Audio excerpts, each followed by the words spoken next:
Bitcoin, Dogecoin, Shiba Inu, Ethereum, Litecoin मतलब crypto currency. आजकल ये वर्ड इंडिया में काफी ज्यादा वायरल है, काफी ज्यादा पॉपुलर है। वजह दो है, एक तो इंडिया में क्रिप्टो बिल की बात चल रही है, इसलिए क्रिप्टो इन्वेस्टर्स इसके बारे में बात कर रहे हैं। दूसरी तरफ पिछले एक साल में क्रिप्टो इन्वेस्टर्स ने काफी पैसा क्रिप्टो में गंवाया है, क्योंकि क्रिप्टो मार्केट काफी डाउन रही है। लेकिन मैं आपको यहाँ क्रिप्टो करेंसी में एनकरेज नहीं करने आया हूँ इन्वेस्ट करने के लिए, बल्कि आज आपको बताऊंगा क्रिप्टो की इस पाठशाला में कि क्रिप्टो करेंसी एक्चुअली में होती क्या है, ये कैसे काम करती है और आती कहां से। मतलब क्रिप्टो करेंसी के बारे में सब कुछ शुरू से बेसिक से जानेंगे क्रिप्टो की इस पाठशाला। सबसे पहले इस वर्ड क्रिप्टो करेंसी को पकड़ते हैं और जानते हैं कि भाई इसका एक्चुअली में मतलब क्या होता है। क्रिप्टो करेंसी का मतलब क्या होता है, इसको क्रिप्टो करेंसी क्यों कहते, कुछ और क्यों नहीं कहते। मतलब सवाल चाहे आपको कितना भी अजीब लगे, कितना भी अजीब सवाल हो, सबके जवाब आपको क्रिप्टो की इस पाठशाला में मिलेंगे। लेट्स फर्स्ट चेक कि क्रिप्टो करेंसी का मतलब क्या होता है। So let me right it here, crypto currency. So this is crypto currency. अगर क्रिप्टो करेंसी की बात करें तो ये दो टर्म से मिलकर बनता है। एक है क्रिप्टोग्राफी, CRYPTOGRAPHY क्रिप्टोग्राफी, और दूसरा आता है करेंसी। सो क्रिप्टोग्राफी की बात तो आगे करेंगे, लेकिन सबसे पहले जानते हैं कि करेंसी का मतलब क्या होता है। बिकॉज करेंसी से आप और हम सभी फेमिलियर है, हर कोई करेंसी के बारे में जानता है। मतलब करेंसी होगी आपका रुपया, आपका पैसा, जिसके लिए मैं काम करता हूँ, आप भी नौकरी करते हैं, जो आपके पॉकेट में होते हैं 10 रुपए का नोट, 20 रुपए का नोट, 100 का नोट, 1000 वाले तो डिमोनेटाइजेशन वापस चले गए, अब नहीं मिलते। तो करेंसी बेसिकली आपका जो रुपया होता है, आपका पैसा होता है, वो बेसिक करेंसी होती है। लेकिन अगर इसको लिटरल सेंस में बात करें तो करेंसी उसको कहेंगे जो एक widely accepted medium of exchange हो और उसके पीछे गवर्नमेंट की बैकिंग हो और बैंक जो है उसकी बैकिंग हो, और यहाँ पर एक ट्रस्ट वैल्यू इन्वॉल्व होती है। मतलब कोई भी चीज़ करेंसी नहीं होगी अनलेस अनटिल उसको गवर्नमेंट बैक करे या फिर वहाँ पर जो है आपको एक ट्रस्ट वैल्यू इन्वॉल्व ना हो। तो बेसिकली करेंसी, रुपया, पैसा यही होगा। इसके बारे में आगे बात करेंगे, क्योंकि करेंसी बेसिकली यहाँ पर कोई रॉकेट साइंस नहीं है करेंसी में। लेकिन जो सबसे इंपॉर्टेंट, सबसे समझने वाला वर्ड है यहाँ पर वो है क्रिप्टोग्राफी, क्योंकि क्रिप्टो करेंसी की सारी जो साइंस है वो क्रिप्टोग्राफी में ही छुपी हुई है। नाउ क्रिप्टोग्राफी बेसिकली उस स्पेसिफिक मेथड को कहते हैं जिसके थ्रू कोई इंफॉर्मेशन जो है उसको प्रोटेक्ट किया जाए थ्रू कोड्स, और इधर से इस सेंडर से अगर यहाँ पर से कोई यहाँ पर इंफॉर्मेशन जा रही है, ये हमारी इंफॉर्मेशन है, और इसको कोड्स के थ्रू प्रोटेक्ट किया जाए, और ऐसे प्रोटेक्ट किया जाए कि यहाँ से जो इंफॉर्मेशन जा रही है यहाँ तक उसको कोई बीच में बदल ना सके, चेंज ना कर सके, इरेज ना कर सके। तो इसको बेसिकली क्रिप्टोग्राफी कहते हैं। मतलब ये जो इंफॉर्मेशन जाएगी ये डिजिटल इंफॉर्मेशन होगी और डिजिटल कोड्स के जरिए इसको प्रोटेक्ट किया जाएगा। और ये जो वर्ड क्रिप्टो करेंसी है बेसिकली ये आता है ग्रीक वर्ड क्रिप्टोस से, KRYPTOS। क्रिप्टोस का बेसिक मतलब होता है something that is hidden, something that is secretive. और क्रिप्टोस से इंग्लिश के दूसरे वर्ड भी आते हैं, क्रिप्टिक आपने सुना होगा, क्रिप्टिक भी वहीं से आता है। और ज्यादा आम वर्ड जो आजकल यूज हो रहा है वो है इंक्रिप्शन। जो व्हाट्सएप प्राइवेसी पॉलिसी का जब ये पूरा हंगामा चला था तब ये वर्ड इंक्रिप्शन यूज हुआ था, वो भी क्रिप्टोस से ही निकला है। इंक्रिप्शन का बेसिक मतलब ये होता है एंड टू एंड इंक्रिप्शन का, कि आप एक दूसरे को जो मैसेज सेंड कर रहे हैं, अगर कोई सेंडर सेंड कर रहा है किसी को, मैंने मैसेज सेंड किया तो वो मैसेज जो है मेरे और रिसीवर के दरमियान ही रहेगा, उसको कोई तीसरा एंटिटी, कोई तीसरी चीज उसको रीड नहीं कर सकती। तो प्राइवेसी आती है इंक्रिप्शन से। तो वो हिडन और सीक्रेटिव वाली चीज आपको यहाँ पर भी दिखेगी इंक्रिप्शन में।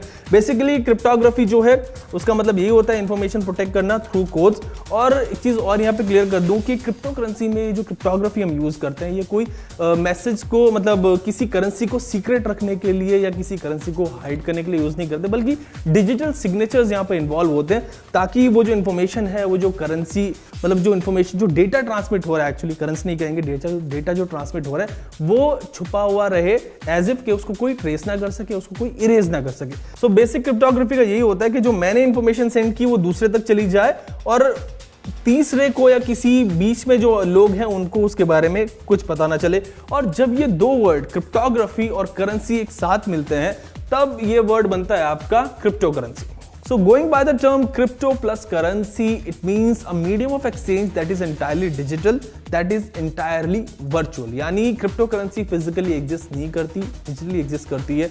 आप बिटकॉइन को, आप शिबा इनू, जितने भी टोकन्स दूसरे हैं, इथेरियम मान लीजिए, इनको आप टच नहीं कर सकते, इनको आप छू नहीं सकते, बिकॉज ये सब कुछ वर्चुअल होता है, सब कुछ डिजिटल करेंसी में आता है। लेकिन आप जो है क्रिप्टो करेंसी को क्रिप्टो एसेट्स भी कहा जाने लगा है। इस पूरे ट्रांजिशन पे भी आगे बात करते हैं। पहले ये जो बेसिक कॉन्सेप्ट है क्रिप्टो करेंसी का, इसको क्लियर कर लेते हैं। सो ये तो क्लियर हो गया कि क्रिप्टो करेंसी एक वर्चुअल करेंसी है, डिजिटल करेंसी है, फिजिकल फॉर्म में एग्जिस्ट नहीं करती। लेकिन ऐसी करेंसी क्या हम लोग यूज नहीं करते? इसमें एक बड़ा इंटरेस्टिंग सवाल आता है कि मान लीजिए हम जो डिजिटल करेंसी यूज करते हैं, फॉर एग्जांपल आप जो नेट बैंकिंग के थ्रू पेमेंट करते हो, नेट बैंकिंग के थ्रू, इसके अलावा जितना भी आप यूपीआई के थ्रू पेमेंट करते हो एक दूसरे को, जितनी भी थर्ड पार्टी ऐप्स यूज करते हो, ये भी तो डिजिटल फॉर्म ऑफ ट्रांजैक्शन ही होता है। इसमें हम बैंक नोट पैसे तो नहीं देते, सब कुछ डिजिटली होता है, सब कुछ मतलब डिजिटल के थ्रू हम पेमेंट करते हैं। तो इसमें जो हम यूज करते हैं करेंसी डिजिटल फॉर्म में और क्रिप्टो करेंसी में क्या फर्क है? So let me explain that. Well, जो कैशलेस पेमेंट हम और आप करते हैं, एक्चुअली में वो जो है वो डिजिटल फॉर्म होता है बैंक नोट्स का, जो ऑलरेडी एग्जिस्ट करते हैं, मतलब हमारे सिस्टम में वो होते हैं बैंक नोट्स ही, लेकिन उन बैंक नोट्स का वो डिजिटल वर्जन होता है। फॉर एग्जांपल, अगर आपके पास बैंक में पैसे ही ना हो तो फिर आप उस डिजिटल करेंसी को यूज ही नहीं कर पाओगे, आपके अकाउंट में पैसे नहीं होंगे। और यहाँ पर एक सबसे इंपॉर्टेंट बात है कि जो करेंसी है आपके पास जो अकाउंट में है, वो उसको गवर्नमेंट बैक करती है, वो रिजर्व बैंक के थ्रू इशू होती है आपकी सारी डिजिटल करेंसी। लेकिन क्रिप्टो करेंसी जो है, क्रिप्टो करेंसी, ये इसमें कोई भी बैंक इन्वॉल्व नहीं होता, इसके अंदर किसी कोई मीडिएटर नहीं होता और इसको कोई कंट्रोल नहीं करता। ये इसकी सबसे इंपॉर्टेंट कैरेक्टरिस्टिक होती है। सपोज अगर हमें कहीं पैसे ट्रांसफर करने हैं, आपको किसी को पैसे ट्रांसफर करने हैं, तो आपके पास इसमें सिर्फ भाई एक ही ऑप्शन है, आप बैंक के थ्रू पैसे ट्रांसफर कर सकते हैं, दूसरा कोई ऑप्शन नहीं है। या तो आप डायरेक्ट जो है वो बैंक के पास जाएंगे, बैंक से कहेंगे मेरे पैसे ट्रांसफर करो, आपका अकाउंट नंबर वहाँ पे जाएगा और जिसके अकाउंट में ट्रांसफर करने है उसका अकाउंट नंबर जाएगा और फिर बैंक आपके पैसे ट्रांसफर करेगा। या फिर आप एक काम और कर सकते हैं, बैंक की ऐप जो है आप वो अपने मोबाइल फोन में डाउनलोड कर सकते हैं और इसके थ्रू आप, जैसे मैंने कहा, डिजिटल पेमेंट कर सकते हैं। लेकिन यहां पर सब कुछ बैंक की निगरानी में रहेगा, बैंक उस ट्रांजैक्शन को जो है वो रिकॉर्ड करेगा और बैंक के थ्रू ही आप कर पाएंगे। और बैंक क्योंकि करेंसी को कंट्रोल करता है और बैंक के थ्रू गवर्नमेंट करेंसी कंट्रोल करती है। कैसे कंट्रोल करती है? आपको याद होगा 8 नवंबर 2016 कि जब 500 और 1000 के नोट सारे जीरो हो गए। क्यों? क्योंकि गवर्नमेंट जो है वो करेंसी को कंट्रोल करती है और यही कंट्रोल जो है वो क्रिप्टो करेंसी में नहीं होता, क्योंकि यहाँ पे कोई मीडिएटर इन्वॉल्व नहीं होता। सपोज आप एक ऐसा सिनेरियो सोचें कि आपको दुनिया में कहीं भी पैसे ट्रांसफर करने हो, दुनिया के किसी कोने में, और वहां पर आप बिना बैंक के, बिना किसी मीडिएटर के, बिना किसी को देखे, बिना किसी को बताए आप बड़े आराम से पैसे ट्रांजैक्ट कर सकें, पैसे भेज सकें।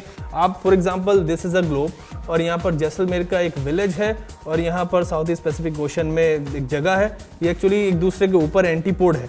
यहाँ से आपको यहाँ पे पैसे ट्रांसफर करने हो और बिना किसी मीडिएटर के आप पैसे ट्रांसफर कर दें और इसमें किसी की जरूरत ना हो, किसी बैंक की जरूरत ना हो। तो ये एग्जांपल है क्रिप्टो करेंसी का। यहाँ पर कोई गवर्नमेंट आपको नहीं देख रही है, कोई इसमें बैंक इन्वॉल्व नहीं है और आपने डायरेक्ट यहाँ से अपनी मर्जी से चाहे जितने बिटकॉइन चाहे जितनी क्रिप्टो करेंसी ट्रांसफर कर दी। तो दिस इज क्रिप्टो करेंसी, क्योंकि यहाँ पर कोई मीडिएटर इन्वॉल्व नहीं होता।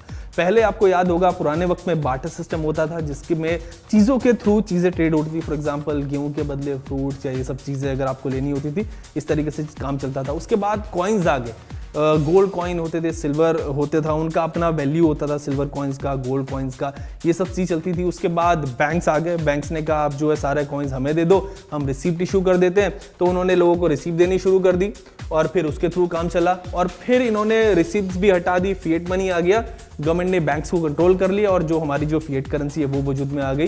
लेकिन कंट्रोल यहाँ पर गवर्नमेंट का रहता है और क्रिप्टो करेंसी सभी चीज़ों से ब्रेक फ्री करने का नाम है। यहाँ पर कोई अथॉरिटी इन्वॉल्व ना हो, कोई कंट्रोल यहाँ पर मौजूद ना हो, जिसको चाहे जितना चाहे उतना ट्रांसफर कर सके और जैसे चाहे वैसे ट्रांसफर कर सके। So this is like breaking free from all the authorities, from all the mediators, intermediate यहाँ पे कोई इन्वॉल्व ना हो। लेकिन यहाँ पर एक और इंटरेस्टिंग सवाल आ जाता है कि भाई जब यहाँ पर कोई अथॉरिटी नहीं है, कोई कंट्रोल नहीं है, कोई सिस्टम नहीं देख रहा है, तो पूरा सिस्टम चलता कैसे है? मतलब क्रिप्टो करेंसी को होल्ड कौन करके रखता है? इसका बेसिक जवाब है ब्लॉकचेन टेक्नोलॉजी, जिसके बारे में हम क्रिप्टो किड्स पाठशाला के अगले एपिसोड में बात करेंगे।